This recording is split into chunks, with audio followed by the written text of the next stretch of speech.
I can barely sit down.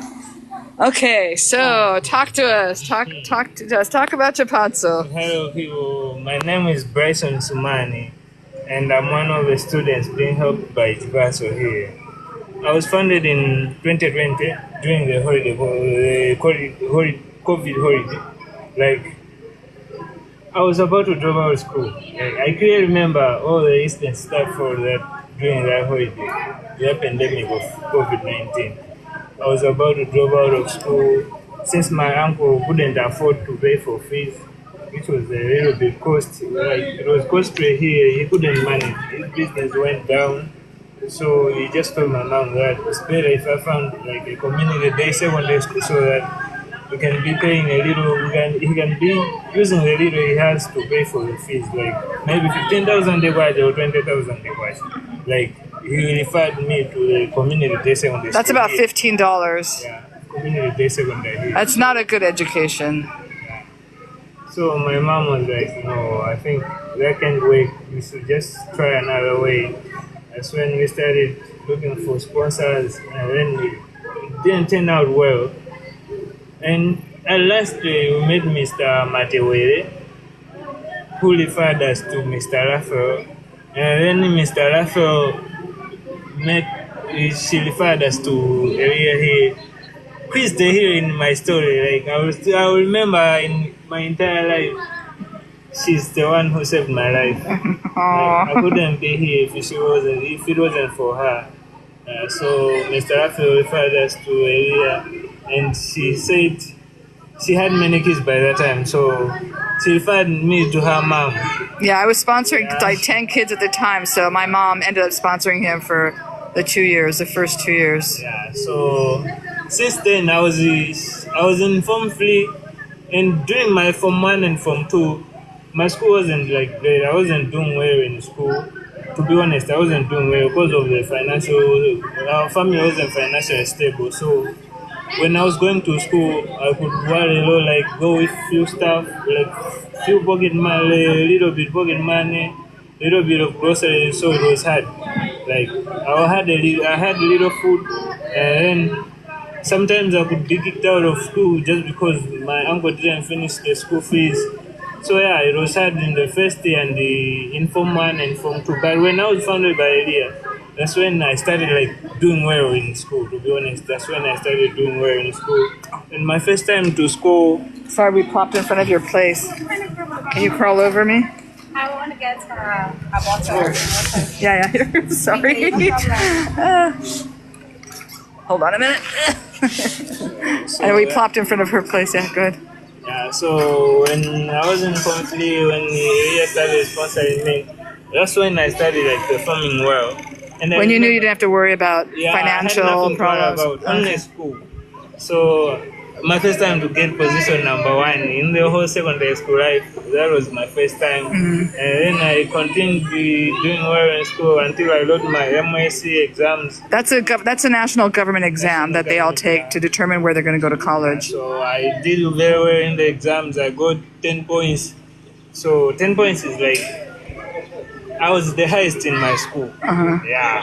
He's a very, very bright young man, you guys. He's going into actuarial science. I was the highest in my school.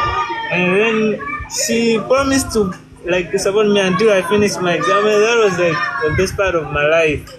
I really it really helped me as I'm here talking to you. Like, I'm in second year now. I got a good clothes. Yeah, I have everything in my life. Like, when I'm going to school, I don't need to worry about money. I don't need to worry about anything at all. Like, everything is just settled. When I go to school, it's only school that gives me pressure. It's just a little pressure, but I'm really doing it. I'm in second year. We just finished our first year. We did very well. I and Samson. Oh, she said, I said you're smart, and Laura says that she can beat you at Connect 4. Oh, no, she only beat me once. Only once. No, I didn't beat her. She was all the time she beat me. Yeah. So yeah, life is really life is very good for me right now since that time I was founded by here. And I'm really proud like of myself, the person I've become. I couldn't be here if it wasn't for the person. I couldn't be here, to be honest, I couldn't be Yeah. here. So how we raise money for the college students, that anytime anyone makes a donation that's not earmarked for anything specific, it goes into our general education fund. And so that's how we, little by little, those are like, $1, $2, $5. People just, donate small amounts. It all goes into the general education. So far, it's been like exactly enough to sponsor 2 kids in university. I don't know how. I mean, just somehow, I don't even know how it's all working out, so. But it's not cheap, and it's $2,000 a kid per year, which is a lot less than the U.S. So, but we're making it work. And then next year, I saw somebody was mentioning if we have any women in the program. Yeah, Sharon will be a freshman in September. She wants to be a doctor. She's very bright. She'd like to talk to Lulu actually about going to the States and going to school in the States. So we're working on that. But yeah, it's like every little bit helps. Every little bit helps. And then after that, when she's in school, then we're going to have, after her, then Chimwemwe will be at university at the same time. So we'll have 4 kids at university at the same time. So it's not going to be easy. It will definitely be a financial hardship, but I'm really hoping that I'll have more followers on TikTok. Oh, sorry. I need some water. And more people, just sending in small amounts. Just let's get these kids through school. They're not kids. I'm sorry, the kids are young adults. They're young adults. Let's get them through school. They have no other way. It's really hard here. And they could take out government loans, but it's not easy to get, and I think it's very expensive to pay back. And it's more stress on these kids. Like, they don't need that stress. They just need to go to school, get a good job, and start giving back. Right? That's why I need a shot of tequila for sure, Paul. Government loan. If you are enrolled for the government loan, it's only the tuition fee. They only cover. It's only tuition, so it's not even room and board. Yeah. So it's not even food or your housing or anything. So you're getting free school, right? No, it's not like it's not free. You pay back after you finish school. Okay. So no, for you, did you have a loan, a government loan for school? Yeah, for the tuition. Okay. Oh, I didn't know that. Okay, I thought you were getting it for free. I thought you had like a scholarship for school for free. So he has a loan for the academic part, so we're paying for room and board. Okay, gotcha, because it doesn't cover that. Kanisha, how are you doing? Oh, for some reason I misunderstood that part of it. So he wouldn't be able to go because you can't take a loan for the room. So how do they expect people to go to school if who don't have money for room and board?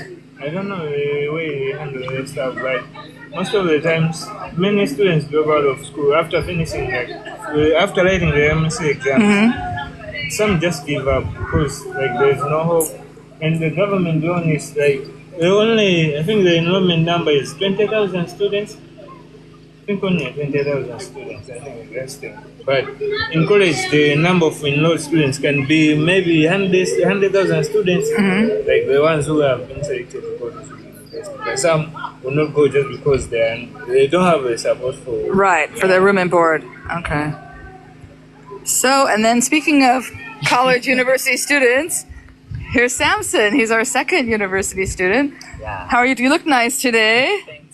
So tell us, I was asking him, how has Chapatso helped him? So I'm live right now with people that are, watching this celebration of the opening of the center, the Knighting Center.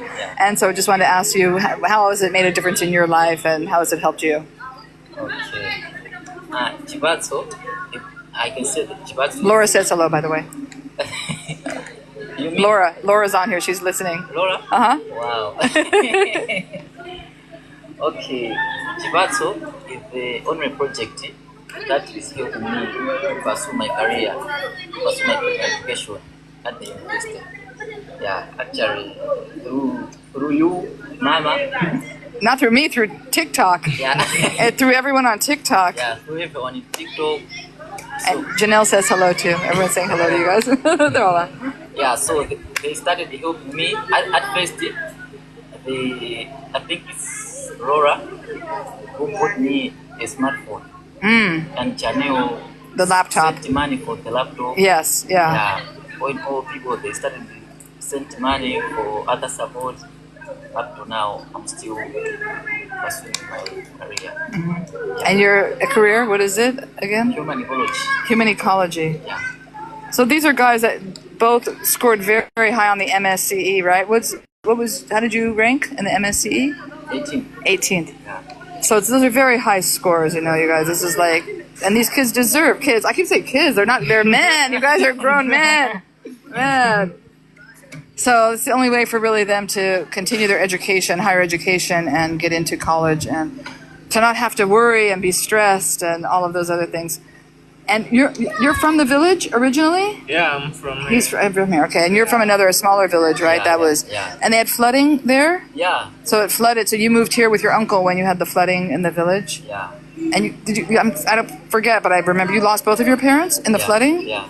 Yeah, so he's orphaned, but a young adult orphan. So it's still difficult. Like, you still don't have the support of your parents, even though you're still an adult, but, you still don't have really your uncle who's just barely making it, So, yeah, he needed this, So, like, we're his family, right? We're your moms and dads, Chapazzo moms and dads, helping you guys out. Yeah, it really is. Both very handsome, very, very nice young men, and so helpful. They both helped us over the break. They have, it's their winter, but it's our summer. So I say summer school, but it's really winter school for them. And they both came here during their break from school and helped us and tutored the kids and taught classes. And that was great. I appreciate it. They really gave back to the Chapazzo community that way. So yeah, really saying prayers for both of you. Very humble guys. And these guys are going to succeed. If they've made it this far with all of the hardships that they've had to face this far, I'm sure that they can continue and succeed and get some good jobs. And I've already told them if they don't get jobs here, that I'm happy to try, get them some passports, and we'll get them out of this country and into another country where they can get good jobs and get paid a decent wage, and and give back to Chapazzo. Really, that is my end goal. Like, I'm willing to invest. To me, this is an investment. Yeah. I'm investing because I want a return on my investment. So I plan to see, money coming in from these guys having good jobs to help the other kids in this program. That's my main objective. So this is an investment.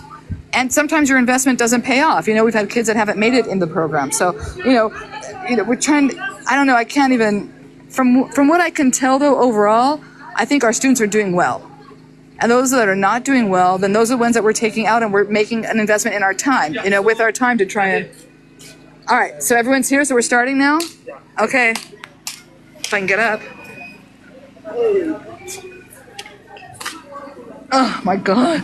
I'm not used to sitting on the ground, you guys. It took me a minute. Okay. Can you show me a message that you got? Okay, Kim, well, first, everyone, let me forward my speech to Kim so I can read it off of his phone. And then I'm going to let my phone be the live phone. So I'll be right back in a couple minutes.